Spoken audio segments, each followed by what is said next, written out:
méditation où je vous invite tous à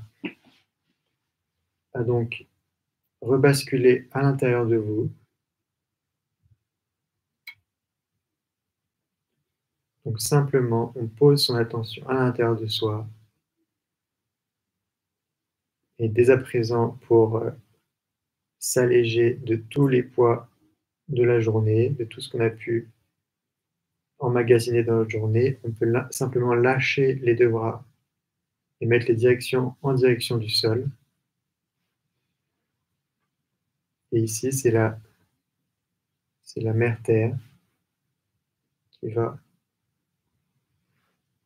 va absorber tout le trop-plein d'énergie à l'intérieur de nous.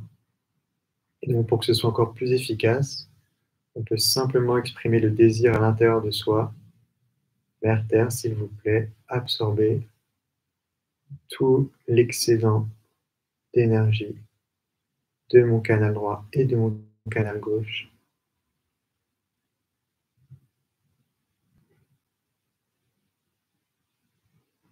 Donc on garde l'attention à l'intérieur de soi.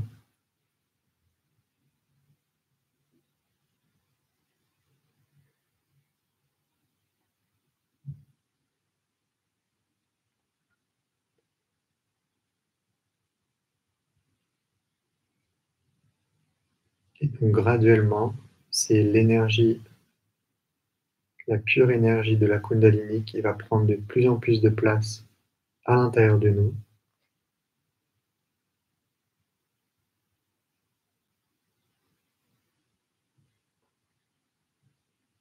Donc on peut faire confiance à cette énergie, on peut faire confiance à soi-même. C'est un processus naturel.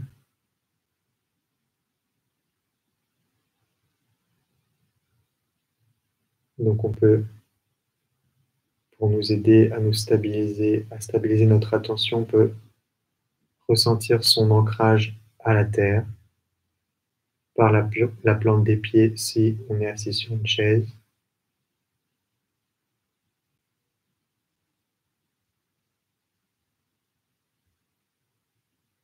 Directement par son coccyx si on est assis ou même le sol.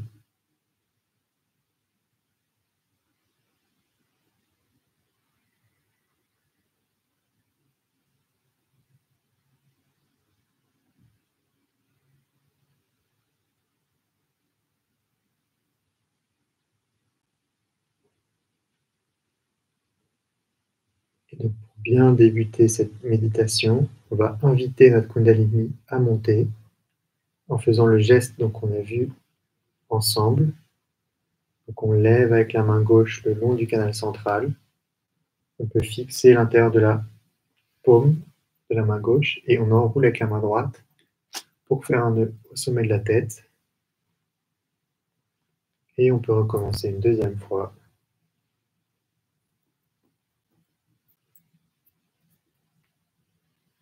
Et une troisième.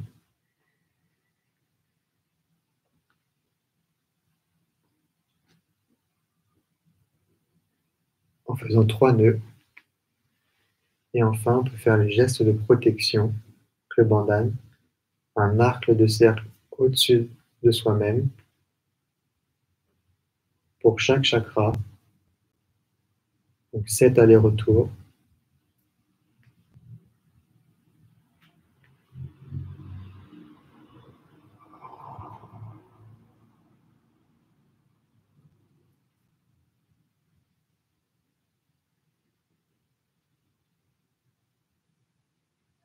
Quand on a fini, on peut reposer donc ses deux mains sur les genoux, les paumes bien ouvertes,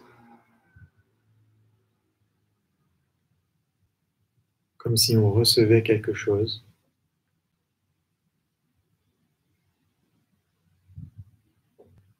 Donc détendu au maximum.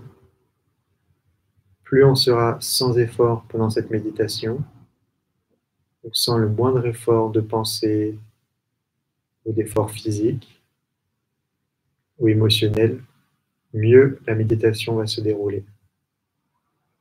Donc il faut être dans le minimum d'effort possible pour laisser la Kundalini faire son travail.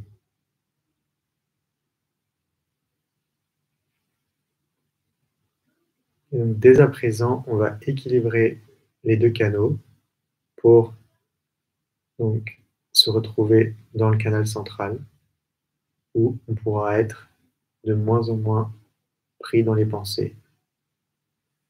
Donc on va laisser notre bras droit en direction du sol, la main gauche bien posée sur le genou.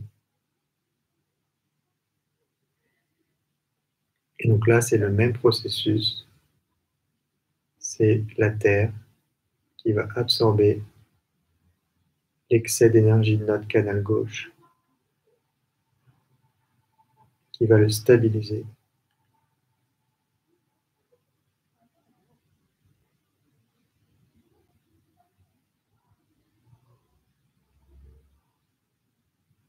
Dans une confiance totale,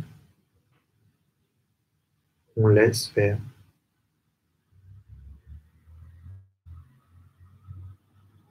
C'est un processus automatique. Maintenant que notre Kundalini est éveillé, ça se fait tout seul.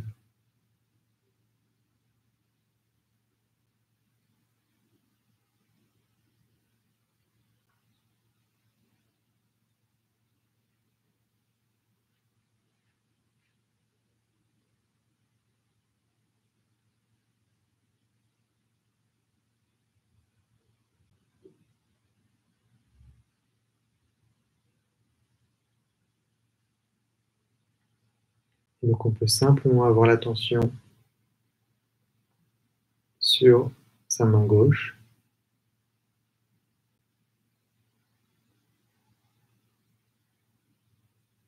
dans le creux de la paume de la main gauche.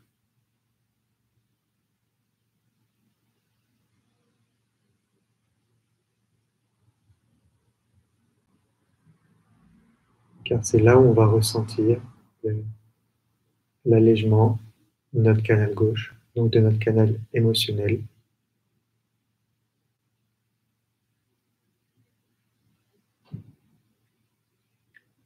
Et comme c'est le canal du désir, on peut exprimer le désir à l'intérieur de nous, s'adressant directement à la Kundalini. Mère Kundalini, s'il vous plaît, permettez-moi d'entrer dans l'état de méditation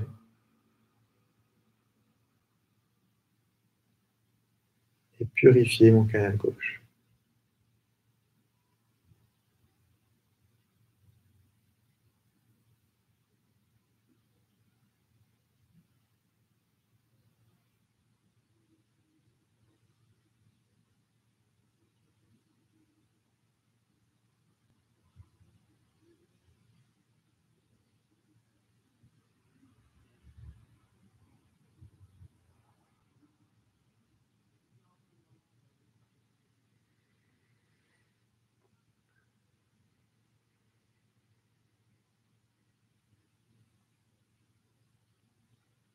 Très bien.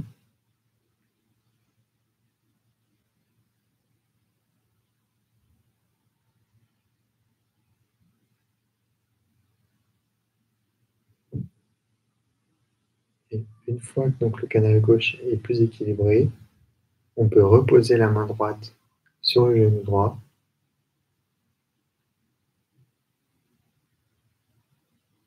et on va équilibrer à présent le canal droit, donc qui est le canal responsable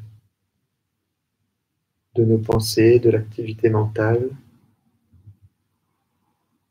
de l'action. Et donc, pour le rafraîchir, on va simplement lever la main gauche en tournant, en inclinant la paume vers l'arrière, au-dessus de l'épaule.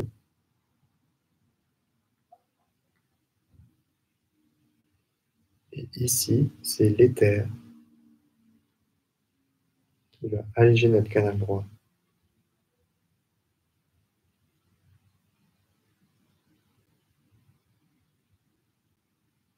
Donc on peut exprimer le même désir. S'il vous plaît, Mère Kundalini, permettez-moi d'alléger mon canal droit afin que je puisse rentrer dans l'état de méditation.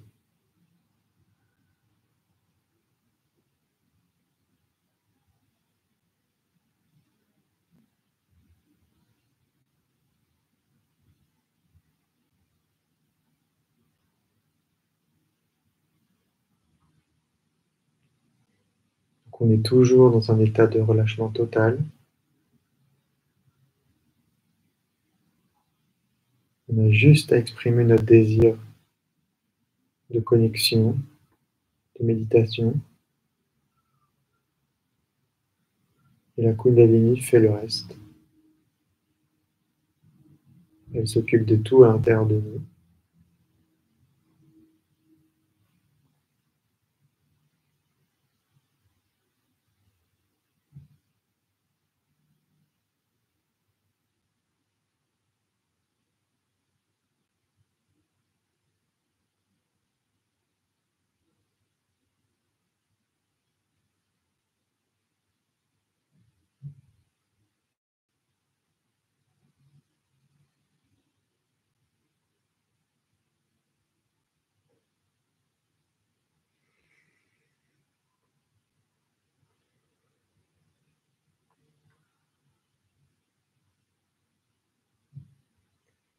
Et graduellement, on va retrouver cet état où on est simplement.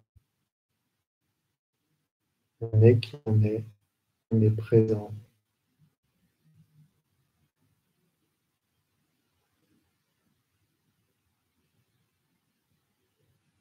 On peut abaisser la main gauche, la reposer.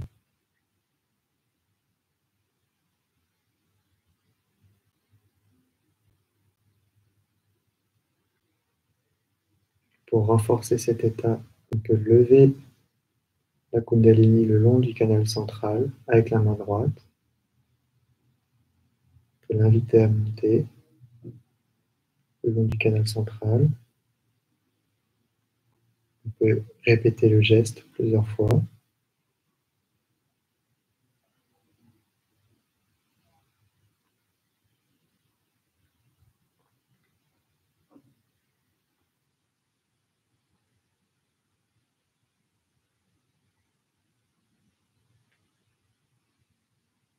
Pour apaiser ses pensées ou son mental, on peut simplement poser la main droite sur le front, exercer une légère pression avec le poignet et l'extrémité des doigts de l'autre côté, et simplement affirmer à l'intérieur de soi: je pardonne.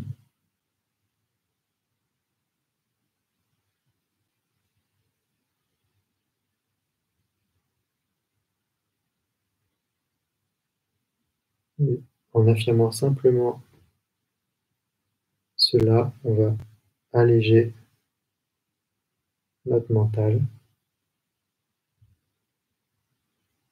et donc on va alléger nos pensées.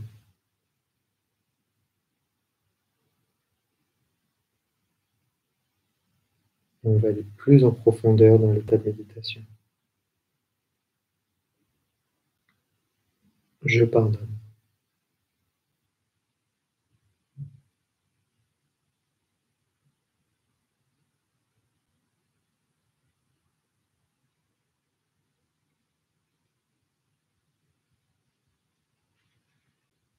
Puis on peut reposer la main.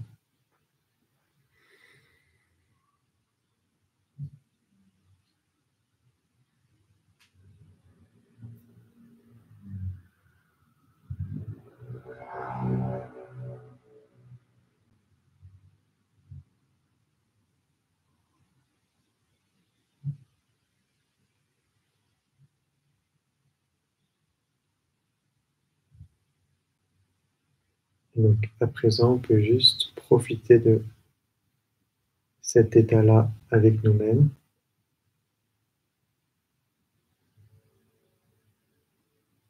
en observant ce qu'on ressent, sans jamais s'impliquer dans ce ressenti.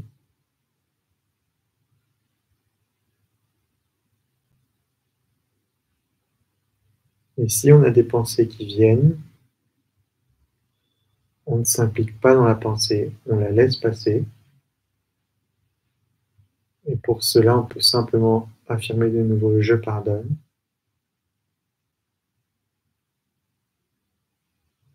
Et automatiquement, ça va nous replonger dans l'état de méditation.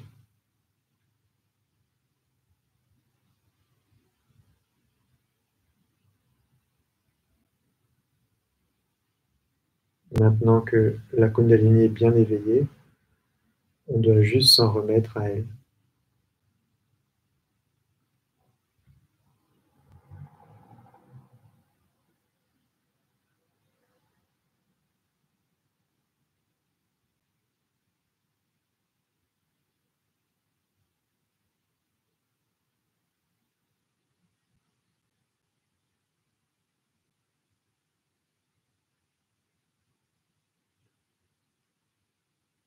Le principal, c'est de ne pas lutter avec soi-même, mais simplement d'apprécier le moment, sa présence au monde.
On va pouvoir conclure cette première petite méditation en joignant les deux mains, en reconnaissance à sa Kundalini. Et on va se retrouver dans quelques instants pour une deuxième méditation, où cette fois-ci, on va approfondir donc le Muladhara Chakra. Mais avant cela, je vais laisser donc la parole à Malik, qui va nous faire une petite présentation du chakra. Merci Melvin, merci beaucoup. Je vais un peu peut-être descendre l'écran. Vous êtes de vrais guerriers, vous êtes encore là malgré tous nos problèmes techniques, donc merci beaucoup. Melvin, c'était fantastique. En quelques minutes, on se sent incroyablement bien déjà, avec beaucoup de joie. Et ça va nous aider, je pense, à vraiment comprendre encore un peu plus ce qu'est le Muladhara. Donc, je vais vous montrer rapidement à nouveau ici. Alors, donc ce soir, on va essayer de comprendre un peu plus les qualités du Muladhara et donc les chakras aussi d'une certaine manière. Donc, juste pour rappel, tous ces chakras, finalement, c'est différents aspects de notre vie, c'est différentes qualités, c'est différents potentiels. Et ce qui va être intéressant, finalement, c'est qu'en méditant, on va un peu redécouvrir ces qualités. Donc, on a toutes ces qualités en nous qui sont plus ou moins développées. Certaines s'expriment très bien, d'autres un peu moins bien. Mais ce qui est intéressant, c'est qu'encore une fois, on va pouvoir tout d'un coup remplacer toutes les idées qu'on a par rapport à certaines qualités par une vraie expérience, par quelque chose qui va se manifester, par quelque chose qu'on va ressentir de l'intérieur dans notre méditation, mais aussi qu'on va ressentir dans notre quotidien. Donc, quand on parle du Muladhara, en sanskrit, déjà, le Muladhara, ça veut dire la racine du support, si je ne me trompe pas, mais ça signifie en fait que c'est vraiment la racine et le support de la Kundalini. Donc lui, c'est le seul chakra qui est placé en dessous de la Kundalini, qui n'est pas traversé par la Kundalini. Et donc, son rôle est vraiment important puisqu'il soutient eh bien, toute notre croissance spirituelle. Puisqu'une fois que la Kundalini, elle monte, il faut qu'elle puisse avoir un soutien solide pour monter correctement et ne pas redescendre trop vite. Et donc, c'est pour ça qu'en général, à chaque fois, on met l'attention sur le Muladhara quand on commence une méditation, parce qu'on va essayer toujours eh bien, de renforcer notre base, de renforcer cette racine. Et comme l'image que j'utilisais tout à l'heure, c'est un petit peu voilà, comme si on a un arbre avec des racines profondément ancrées, même s'il y a des tempêtes, il va rester droit. Alors que si les racines sont faibles, on va très vite vaciller, cet arbre va tomber. Donc, c'est pour ça que c'est un chakra qui est particulièrement important. Et on va comprendre pourquoi, parce qu'il est aussi relié au canal gauche. Il est à la base du canal gauche et donc il vient aussi nourrir notre désir. Donc, le canal gauche, je le rappelle, c'est le canal et la partie de nous-mêmes avec laquelle on va exprimer un désir. On exprime un désir et on le met en action grâce au canal droit qui est ici en jaune. Donc, il y a toujours cet équilibre entre le désir et l'action. Et la qualité principale du Muladhara, c'est l'innocence. Donc là aussi, c'est intéressant parce que quand on parle d'innocence, on a probablement tous différentes idées de ce qu'est l'innocence. Et souvent, c'est vrai que on pense que quelqu'un qui est innocent est un petit peu faible, peut-être un peu bête, et on ne comprend pas vraiment cette qualité. Moi, j'ai 2 petits garçons. J'ai un garçon de 4 ans et un garçon qui va avoir 1 an cette semaine. Et c'est vrai que c'est incroyable de voir à quel point chez les enfants, on retrouve cette qualité d'innocence qu'on a tendance à perdre un petit peu. Et en fait, c'est une qualité par laquelle, quand on voit nos enfants à vivre, on voit qu'ils ne sont pas en train de penser autant que nous, déjà. Et donc, être innocent, c'est tout simplement ne pas penser. Et alors, pourquoi ils ne pensent pas? Parce qu'ils ont cette confiance totale déjà en leur maman. Moi, j'ai mon petit garçon qui est allaité par sa maman. Il n'est pas en train de se dire, tiens, quand est-ce que je vais manger? Est-ce que je vais manger? Comment ça va se passer? Il n'essaie pas de contrôler la situation. Et dans cette innocence, tout le monde s'occupe de lui. Et tout le monde a envie de s'occuper de lui. Sa maman lui donne de l'amour. Je lui donne de l'amour. Dès qu'il voit d'autres personnes, tout le monde a envie de leur donner de l'amour. Et en fait, il y a un magnétisme incroyable que les enfants ont à travers cette innocence, où finalement, on les aime, on a envie de les protéger, on a envie de s'occuper d'eux. Et on voit que c'est peut-être quelque part parce qu'ils ne cherchent pas à contrôler la situation, à contrôler les choses. Et c'est un petit peu nous ce qui nous fait défaut, c'est qu'on va petit à petit, en grandissant, essayer de contrôler les gens, de contrôler les situations. Et pourquoi on fait ça? Parce qu'on croit que ça dépend de nous. Or, maintenant que la Kundalini est éveillée, on a vraiment cette énergie qui est intelligente, qui organise, qui fait pour nous. Et ça va développer quelque chose qu'on connaît aussi plus ou moins, qu'on appelle la foi. La foi, c'est marrant parce que souvent, on dit, voilà, il faut croire. Il faut croire, je ne sais pas, en Dieu, il faut croire en quelque chose, mais il y a cette foi qu'on est censé avoir. Alors, pourquoi pas? Mais si on n'a pas vu Dieu, si on n'a pas expérimenté Dieu, ou si on n'a pas expérimenté quelque chose de magique, c'est un peu compliqué, moi, je trouve, d'avoir de la foi. Or, ici, avec cette Kundalini qui fonctionne, on va voir à quel point, petit à petit, elle prend soin de nous, elle organise les choses, tout commence à devenir beaucoup plus fluide dans notre quotidien, et là, il y a une foi naturelle qui vient, dans le sens où, maintenant, je sais que je ne suis plus tout seul. Maintenant, je sais que j'ai cette énergie qui est avec moi, et donc, je peux travailler avec elle. Et grâce à ça, nos pensées aussi commencent à se dissiper. On n'est plus en train d'essayer de chercher à contrôler la situation, on laisse les choses se faire. Par exemple, on a eu ce très bel événement qu'on a vécu ensemble samedi, c'était un travail très collectif. Là, Isabelle parlait et nous disait vraiment, vous avez organisé quelque chose de très beau, très bien organisé. Et moi, ça me faisait sourire parce que je me dis, je trouvais ça vraiment beau à quel point finalement la Kundalini a spontanément organisé les choses. Et c'est très beau parce que finalement, on peut faire un événement de cette taille qu'on a organisé vraiment en quelques semaines. Mais il n'y a pas de fatigue. On se sent bien, on se sent joyeux parce qu'on n'est pas en train de se dire l'issue et le résultat de cet événement dépend de moi. Il n'y a plus cette notion. On sait que c'est un travail collectif et qu'à travers nous, les choses vont se mettre en place de la meilleure manière possible et on n'est pas en train d'essayer de contrôler l'issue. Et quand on fait ça, c'est là qu'on a de très belles surprises. Si on n'arrive pas à finalement laisser cette Kundalini, par notre innocence, organiser les choses, bah souvent on termine un peu avec un mal de tête et quelque part on bloque ce flux énergétique de la Kundalini qui serait en mesure en fait d'organiser les choses beaucoup mieux que nous. Et on a eu même des discussions, je me souviens, avant par rapport à certaines choses, et le jour venu, bah, tout ça s'est résolu et s'est mis en place d'une façon très belle. Et là, on voit aussi à chaque fois que finalement, eh bien, tout s'organise comme ça doit se passer, d'une façon où on apprend aussi sur nous-mêmes, on apprend sur comment certaines choses peuvent avoir lieu, et tout d'un coup, on s'ouvre à une dimension où cette énergie va commencer à nous montrer plein de choses et beaucoup de magie. Et l'innocence, quelque part, elle nous permet de retrouver ça. Donc l'innocence, souvent on l'apparente aussi, on dit que le Muladhara, c'est la pureté. Et pareil, par rapport à la pureté, on a plein d'idées. La pureté, si on essaie vraiment de le décrire en quelque chose de très simple, c'est encore une fois quand il n'y a plus d'attente. Ça veut dire que dans toutes les relations qu'on a, on n'attend pas quelque chose de particulier de telle ou telle personne. Que ce soit de son épouse, de son mari, de ses amis, de ses collègues, des personnes avec qui on est, il n'y a plus cette attente. Et en fait, cette pureté, c'est quelque part juste un désir pur d'aimer, mais il n'y a plus d'attente par rapport à, encore une fois, quelle sera l'issue de telle ou telle situation. Et ça, en fait, c'est le pouvoir qui va nourrir notre canal gauche.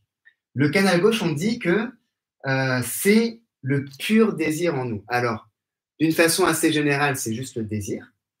Maintenant, le désir, c'est lui qui va créer en fait toutes sortes d'émotions. Parce que j'ai un désir et s'il n'est pas assouvi, ça crée une frustration. Donc, j'ai envie d'arriver à l'heure, je ne suis pas à l'heure, ça crée une frustration en moi parce que j'ai ce désir d'arriver à l'heure. J'ai un désir de manger un plat particulier, je vais dans mon restaurant favori, ils l'ont plus, ça crée une frustration. C'est des choses bêtes, mais qui viennent s'accumuler dans le canal gauche. Alors que quand il y a juste ce désir d'aimer, dans tout ce qu'on fait, eh ben, c'est comme la chanson de Florent Pagny, je ne sais plus comment c'était les paroles, mais il disait aimer sans attendre. Voilà, c'est exactement ça. Quand on se met à aimer sans attendre parce que ce désir devient pur et il veut juste aimer parce que juste ce sentiment et ce désir d'aimer est suffisant, se suffit par lui-même et nous nourrit pleinement, et bien là, finalement, ça change toutes les choses parce que comme c'est ça qui est la chose la plus importante pour nous, on ne va plus penser à un résultat particulier, précis qu'on doit chercher à atteindre. Et lorsqu'il y a cette pureté dans un désir, donc un désir qui est complètement détaché, là, on va voir que ça devient, c'est comme une loi divine, que tout ce qu'on va désirer va se mettre en place. Et je pense que c'est pour ça que l'innocence est un pouvoir tellement important en nous, parce que c'est là, en fait, qu'on laisse véritablement cette mère divine finalement organiser les choses pour nous. Et moi, je vois toujours avec mes enfants, je trouve ça très marrant aussi parce que j'ai mon petit garçon de 10 mois, il est tout petit, il va avoir 1 an, il est tout petit, il est complètement dépendant de sa mère et tout se passe très bien pour lui. Et nous, on a l'impression qu'après, c'est fini, qu'après, c'est à nous de prendre des responsabilités, de faire tout pour nous, mais on oublie qu'on a aussi dans cet univers une mère divine, cette énergie divine qui est cette Kundalini et qui organise des choses pour nous. Et c'est ça qu'on va vraiment essayer maintenant d'aller redécouvrir.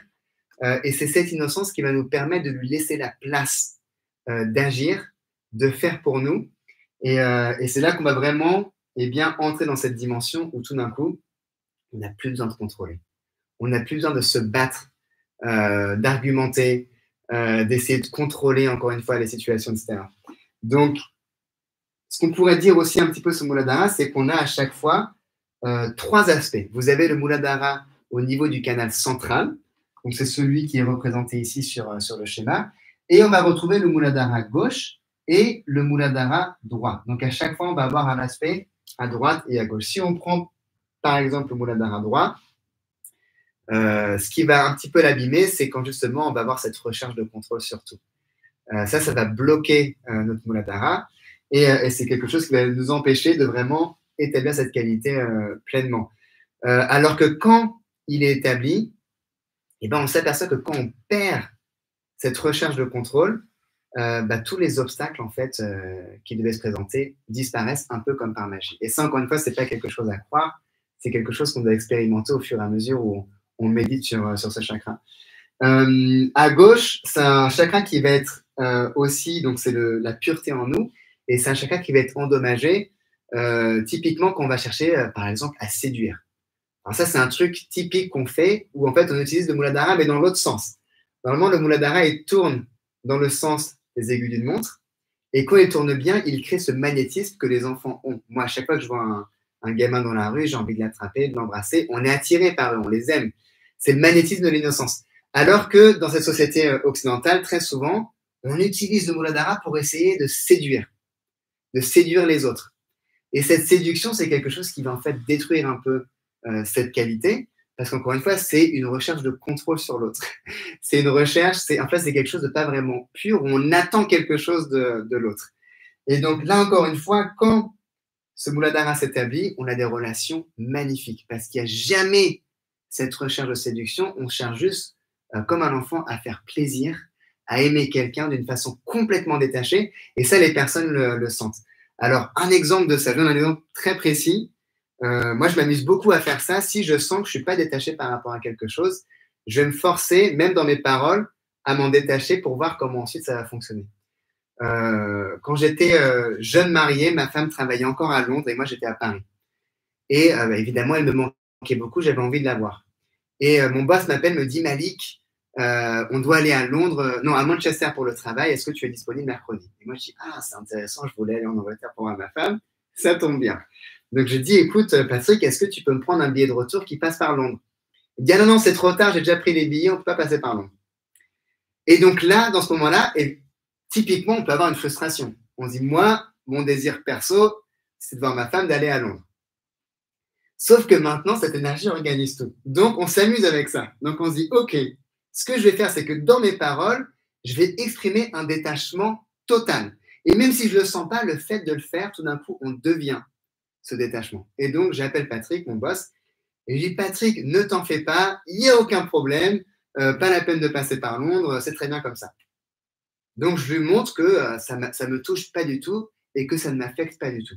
Du coup, lui, qu'est-ce qu'il dit aussi à l'intérieur énergétiquement? Il se dit, ah, Malik est tellement détaché, ça ne le dérange tellement pas, j'ai envie de lui faire plaisir. Et il me rappelle dans les 5 minutes, bon, Malik, je suis avec Air France, quand est-ce que tu veux rentrer de Londres, etc. Boum, et en 5 minutes, j'avais mon billet qui était organisé et j'ai pu faire mon voyage professionnel et aller à Londres et passer tout le week-end avec mon épouse.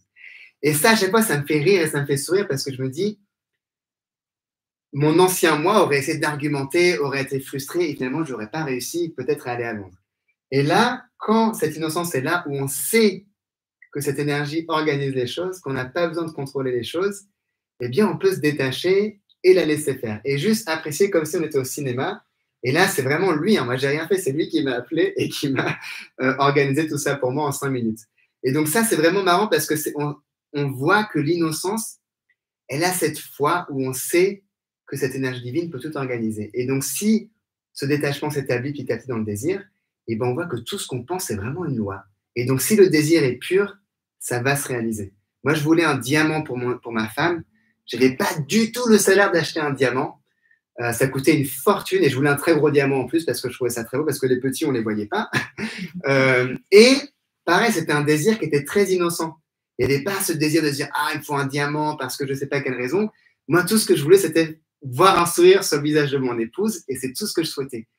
Et un beau jour, une amie m'appelle, me dit « Malik, je sais que tu cherches un diamant. On m'en a offert un il y a 20 ans. Je ne l'ai jamais porté. J'ai toujours su que je devais le garder, qu'il y avait probablement une raison. Je veux que tu l'aies. C'est pour toi, c'est pour ton épouse. » Et j'ai eu un diamant gigantesque qui est tombé alors que j'avais une vingtaine d'années.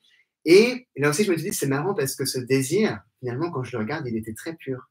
Il n'y avait pas d'attente. C'était vraiment juste pour faire plaisir. C'était un désir de cœur, un désir d'amour qui n'avait aucune attente. Et donc, ça s'est réalisé et ça s'est produit. Et là, on voit que le Muladhara, il a vraiment un rôle essentiel dans notre vie parce qu'il laisse la place à cette mère divine d'agir, à cette Kundalini. Donc la Kundalini, je le rappelle, c'est vraiment le reflet de la mère primordiale dans l'univers. C'est vraiment notre propre maman individuelle qu'on a chacun en nous, sauf que c'est une maman évidemment très puissante et très intelligente et pleine d'amour. Donc l'innocence, c'est ça. Finalement, quand on essaie de un petit peu résumer ce que c'est cette innocence, c'est avoir cette confiance en cette mère. Parce qu'on a confiance en cette mère, on n'a plus besoin de penser. On n'a plus besoin d'utiliser ce cerveau pour essayer de contrôler, de tout organiser, tout imaginer. Moi, je vois souvent, j'ai un travail où on s'attend à ce que c'est moi qui ai toutes les idées. Et en fait, on n'a pas besoin. Souvent, les idées, elles viennent parce qu'on échange, parce qu'on communique. et ce n'est pas quelque chose qu'on doit contrôler, c'est quelque chose qui est très spontané, très naturel. Et on voit comment elles viennent, comment les inspirations viennent. Elles viennent beaucoup plus souvent quand il n'y a pas une attente particulière de « Ah, il faut que je trouve une bonne idée, il faut que je vois comment faire ».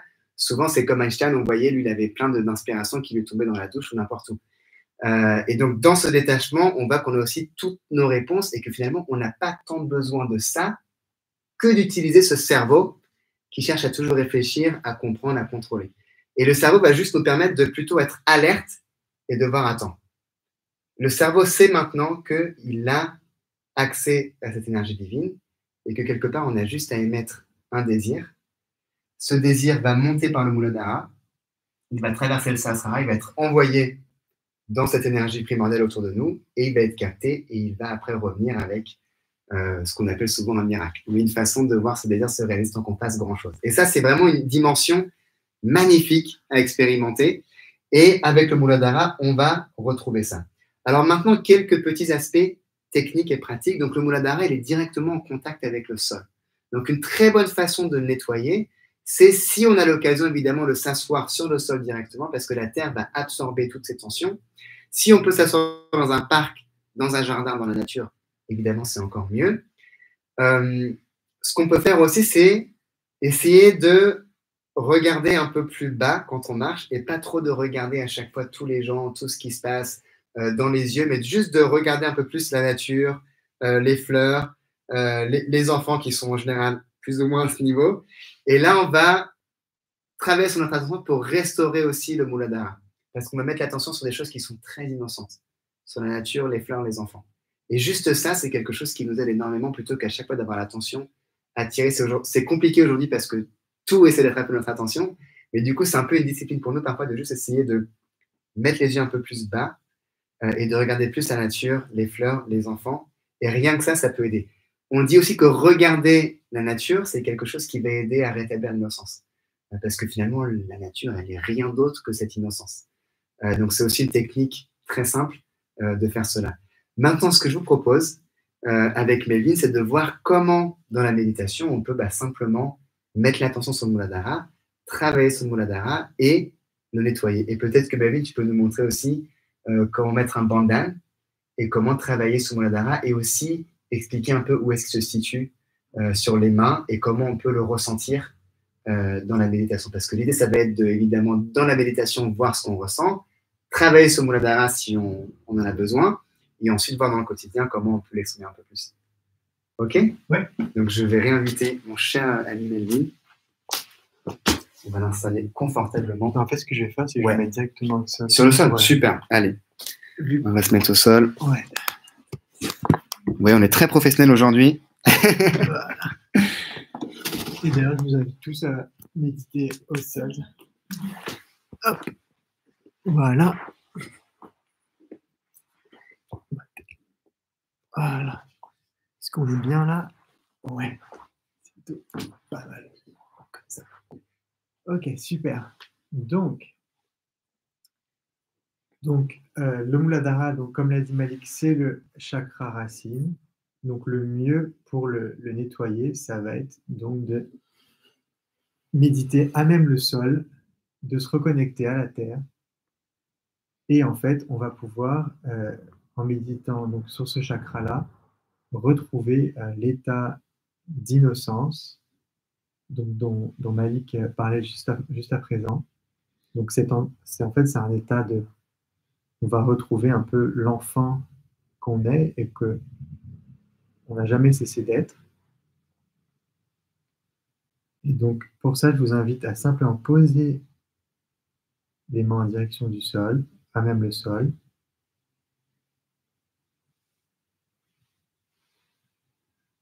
Et simplement à ressentir son ancrage.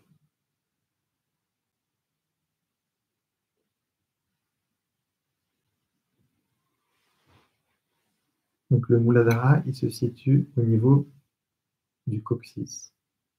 Donc, c'est à la base de la colonne vertébrale. Et donc, ce qui est très important dans toutes nos méditations, c'est de toujours être sans effort. Parce que, du coup, quand on est dans l'effort, on intervient, et donc on ne laisse plus ce processus se faire de lui-même. C'est plus naturel. Donc toujours, on est sans effort. Donc quand on dit poser son attention, c'est simplement, ça ne veut pas dire penser ou se concentrer. C'est pas du tout se concentrer, c'est juste comme si notre attention était une lumière et on éclaire une zone de notre corps.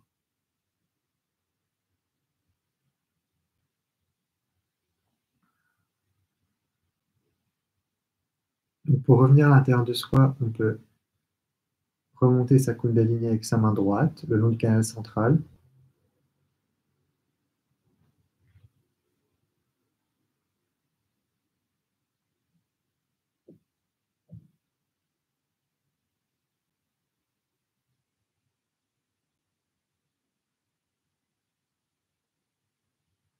On peut le faire plusieurs fois.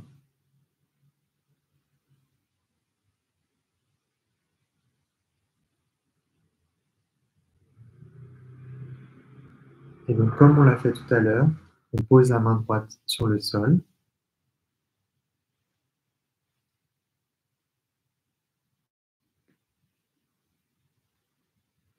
Et la main droite sur le sol, donc on va simplement exprimer le désir que la Kundalini purifie son Muladhara, et donc en l'occurrence ici l'aspect gauche du Muladhara.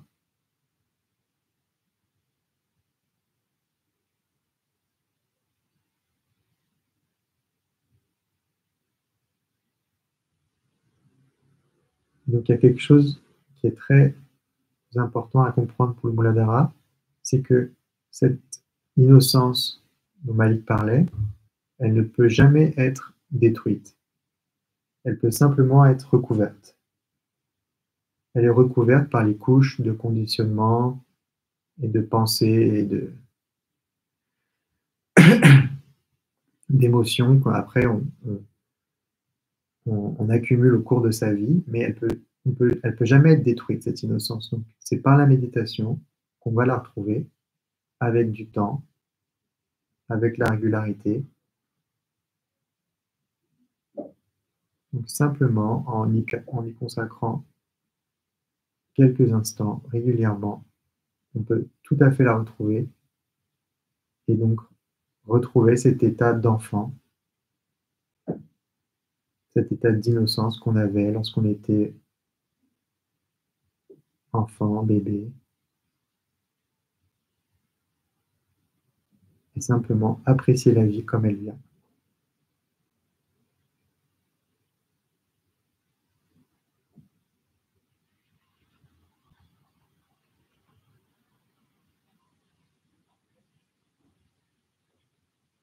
Et donc on pose simplement son attention au niveau du poignet gauche. Donc ça va être la zone du Muladhara, la représentation du Muladhara au niveau des mains.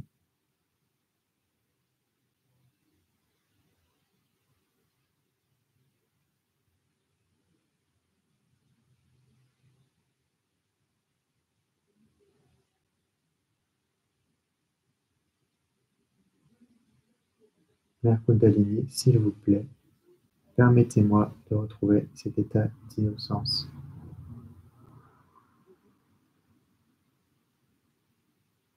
Permettez-moi d'expérimenter l'innocence.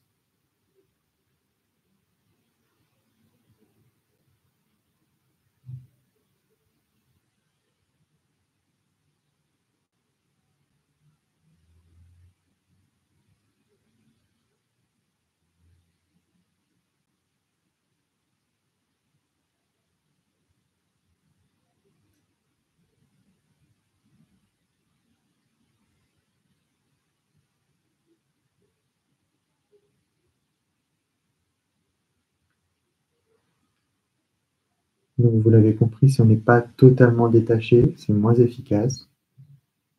Donc on émet juste un désir et on s'en remet complètement.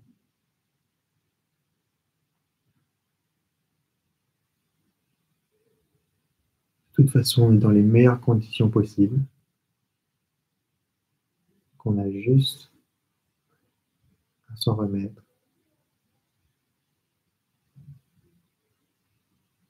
Bien sentir son enracinement.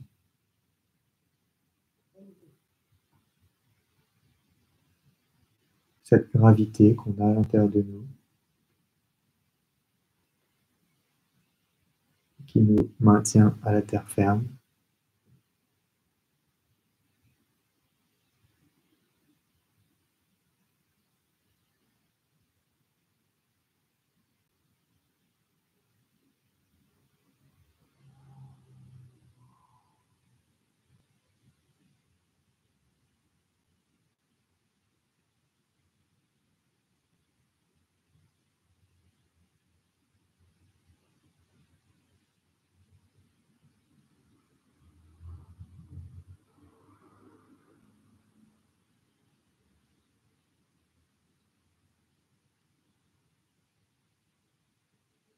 Et à présent, on va pouvoir donc reposer la main droite. Et donc pour équilibrer le Muladhara droit, l'aspect droit, on va poser la main gauche sur le sol.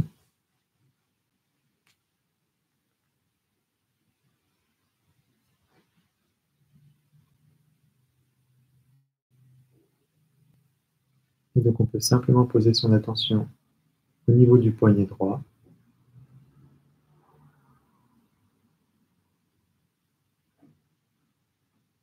Et exprimer le désir que la Kundalini, plutôt que notre Muladhara droit, se purifie.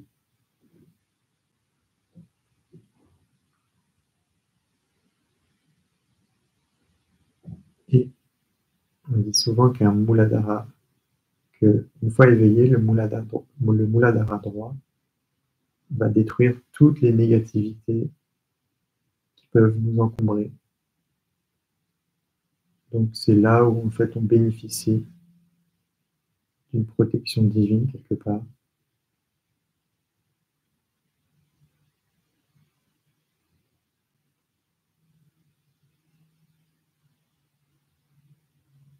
Et donc naturellement quand ce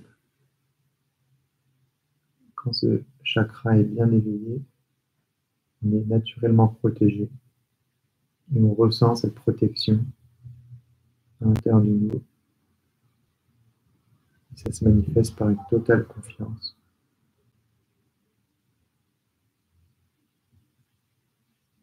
On ne se pose plus de questions.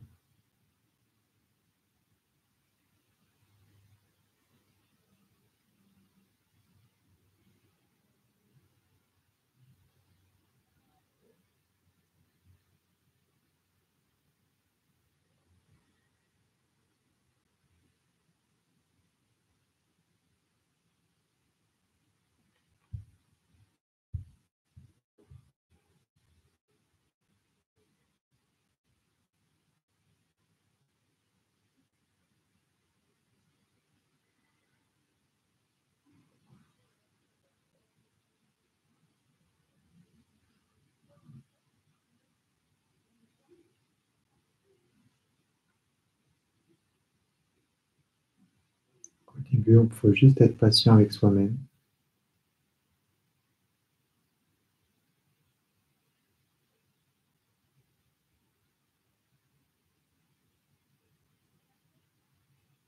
Et quelque part faire l'effort d'être sans effort. C'est-à-dire faire l'effort de la confiance et de s'en remettre totalement. C'est le seul effort qu'on ait à faire.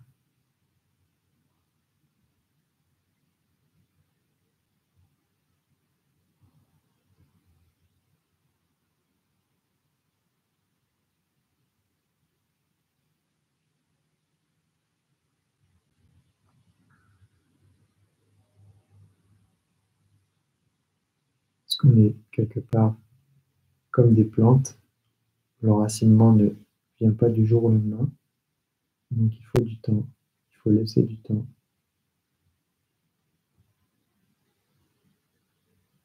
Pour que le processus se fasse.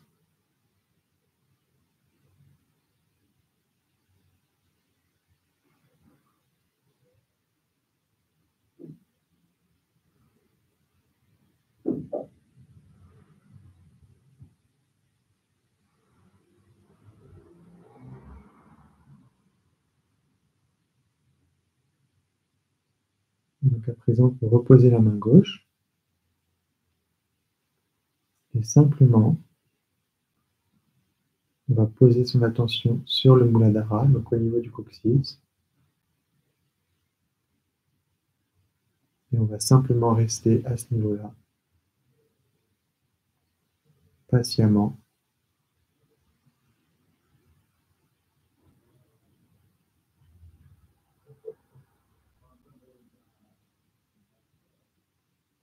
Si notre attention part à l'extérieur ou quelque part d'autre, on revient la poser au niveau du Muladhara.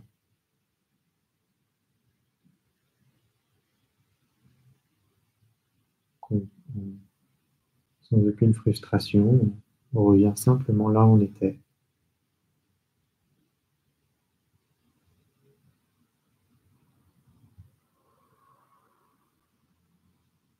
Mais toujours de façon très détachée et sans effort, comme une feuille se poserait sur le sol par le vent.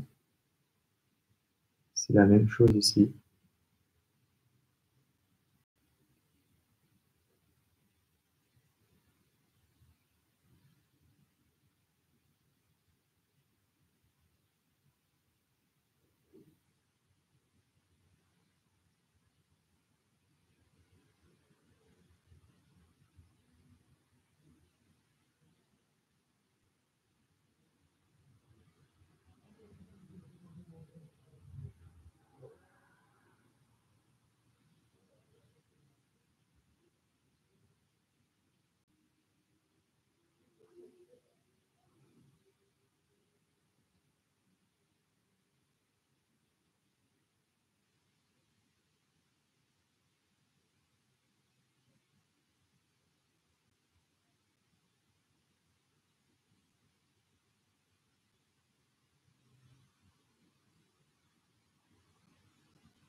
Donc, ce qu'on peut faire aussi pour nettoyer ce centre, c'est on peut se masser les poignets.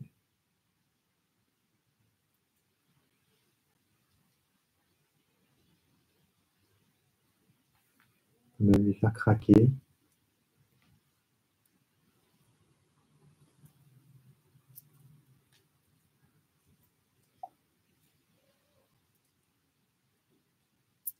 Pour simplement fluidifier la circulation de l'énergie. On le fait uniquement si ça nous fait du bien. Si on n'est pas à l'aise avec ça, on ne le fait pas.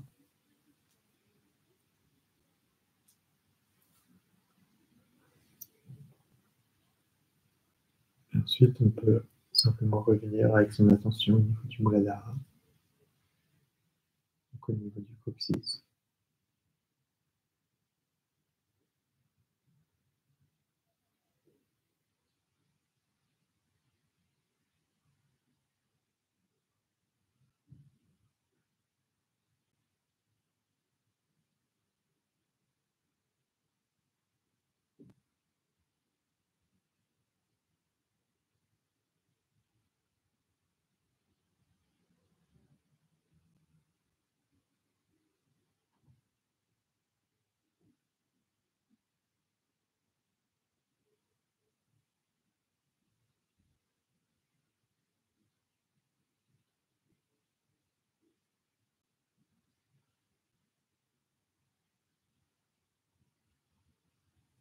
Avec la main droite, on peut relever la Kundalini,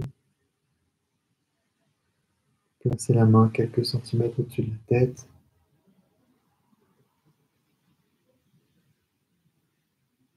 Bien vérifier sa connexion.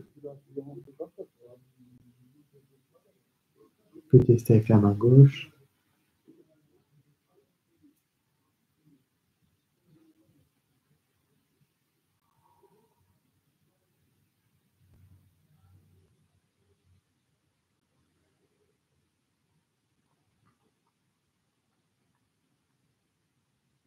On en reparlera plus tard, mais le Muladhara se reflète aussi au niveau du sixième centre, donc au niveau du front.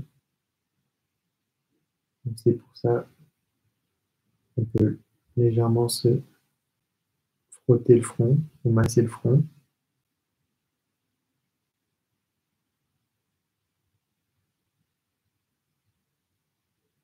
Ça va aussi nous permettre d'approfondir notre méditation, de se retrouver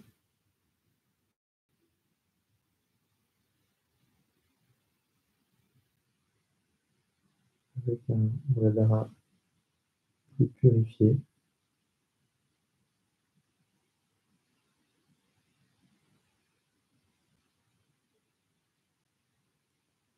Puisqu'en fait, ce sont les pensées qui nous coupent de notre innocence.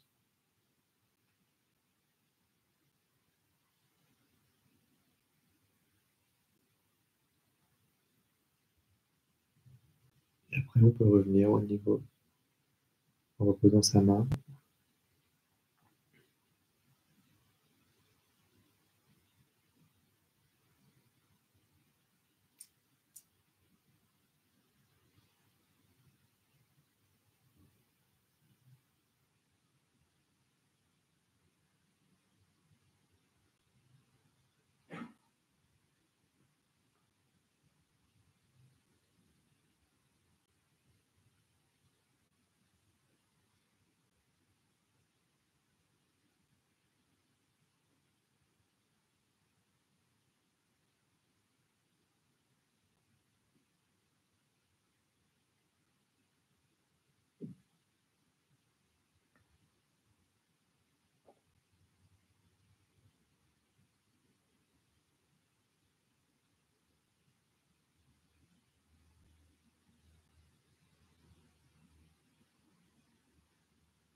On profite bien de ce silence.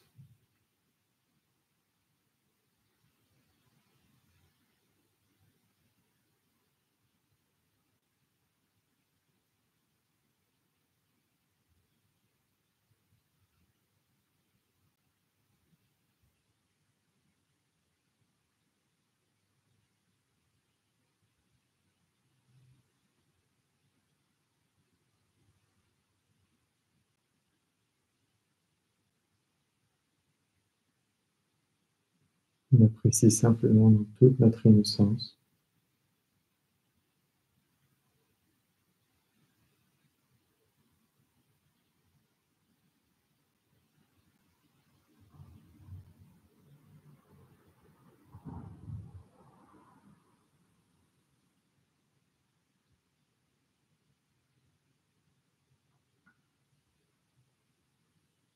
Est-ce que tous, on s'est retrouvés ici, sur cette terre quelque part, sans l'avoir demandé? Donc, on apprécie simplement notre présence et de se retrouver innocemment ici.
On va pouvoir fermer cette méditation.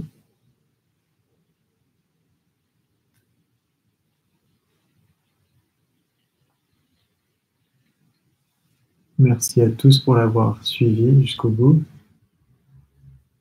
Et on espère que vous avez pu expérimenter cette dimension. Et si ce n'est pas le cas aujourd'hui, soyez patient avec vous-même. Ça va venir. Et il faut juste un peu de temps et de la régularité. Merci. Merci Melvin, merci beaucoup. Alors, n'hésitez surtout pas, à nous partager ce que vous avez ressenti dans le groupe WhatsApp. On serait vraiment très content de savoir quelles ont été vos perceptions pendant cette méditation qui était très belle, très profonde. On a vraiment pris le temps, c'est super. Et donc, on ne va pas se quitter juste tout de suite, on va se prendre encore juste 1 ou 2 minutes pour vous partager du coup un petit challenge qu'on va se donner pour toute la semaine. Donc, finalement, il y a un petit peu 2 choses à la méditation. Il y a le fait, évidemment, de prendre ces moments pour restaurer ses qualités, se connecter, ressentir ses vibrations, se nourrir intérieurement.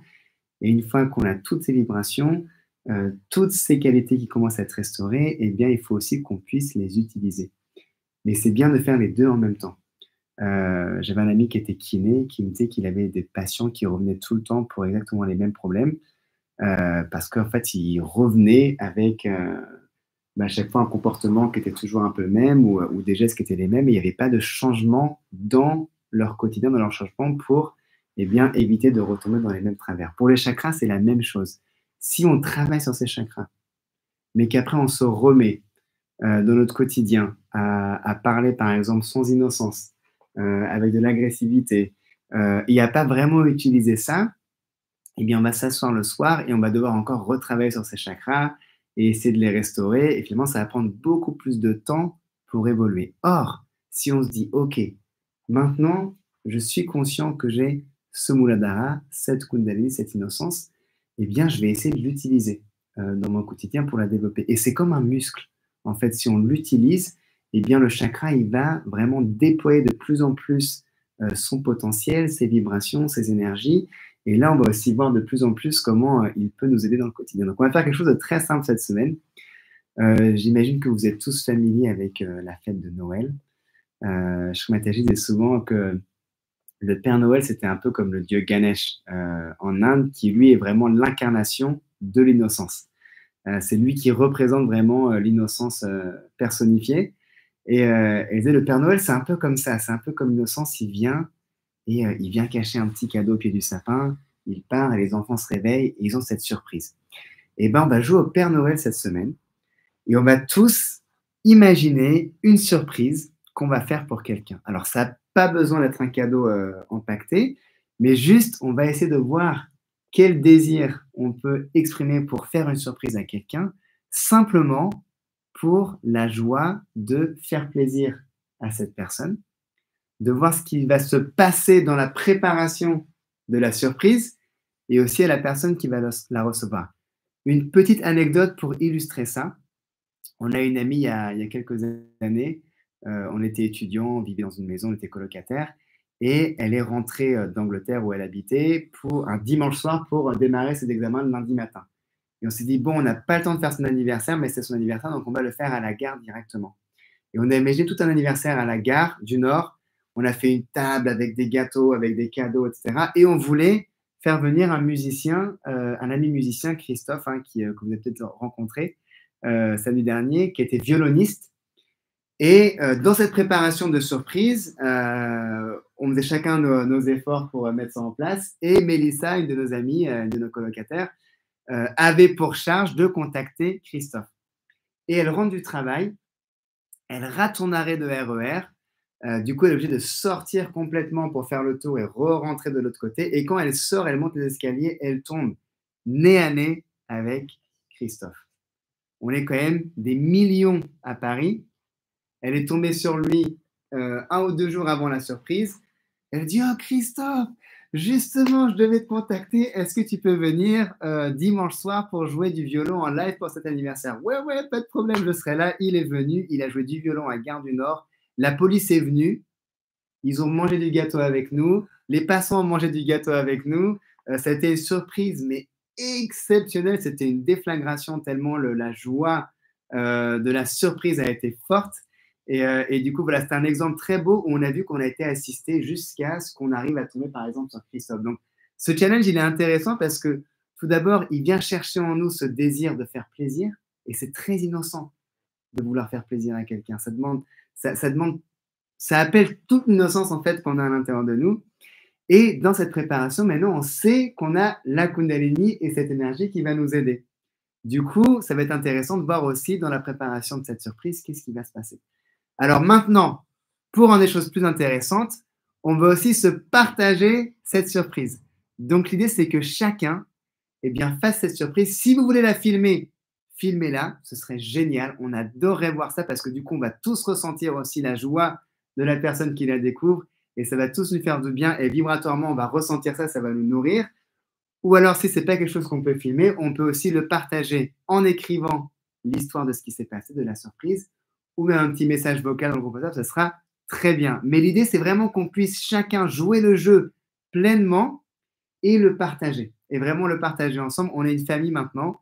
Et donc, on sera très content d'entendre ces histoires. Moi, je n'y ai pas pensé non plus. Je ne sais pas ce que je vais faire comme surprise cette semaine, mais ça va être très marrant de voir avec ce désir ce qui va venir et comment on pourra partager ça par la suite. Donc, voilà. Donc, pour résumer, le challenge de la semaine, c'est de faire une surprise à quelqu'un. Et ensuite, on espère que vous allez vraiment nous partager tout ça avec nous, que ce soit en vidéo, en texte ou en vocal, mais qu'on ait un maximum d'histoires. Et ça va vraiment remplir aussi le cœur de tout le monde de lire ou de regarder ces belles surprises. Donc voilà pour ce soir. On va, je pense, clore ce live. Je remercie toutes les personnes qui sont venues, qui ont fait l'effort de venir jusqu'à la salle. Ici, n'hésitez pas à nous rejoindre si vous voulez aussi. C'est très agréable de méditer ensemble ici, mais le simple fait d'être connectés ensemble, c'est vraiment puissant. Et comme disait Melvin, prenez vraiment le temps de méditer. Soyez patient avec vous-même. Il faut vraiment qu'on montre beaucoup de patience parce que c'est quelque chose comme une plante qui doit pousser à son rythme. Mais le tout, c'est de le faire régulièrement. C'est pour ça qu'on va se donner 7 semaines pour vraiment, alors 7, le chiffre 7, 7 semaines pour vraiment essayer d'aller expérimenter au maximum tout ce qu'on a à l'intérieur de nous avec beaucoup de douceur, en étant très bien disposé envers soi-même. Et n'hésitez pas à poser vos questions, à vous investir, à partager tous les questions, les interrogations que vous pouvez avoir dans le groupe WhatsApp. On sent vraiment, vraiment un plaisir d'y répondre. Et donc, la semaine prochaine, on pourra continuer avec le chakra de la créativité, qui est le chakra du Swadhisthana. Donc, on se retrouvera aussi lundi prochain à la même heure, à 21h, avec, on espère, un peu moins de problèmes techniques cette fois-ci. On va roder un peu le système et ça va bien se passer. Voilà, bah, merci à tous. Très bonne soirée. Merci d'être restés jusqu'au bout. Et on vous dit eh ben, sur WhatsApp pour entendre toutes vos belles histoires sur ce challenge. À bientôt.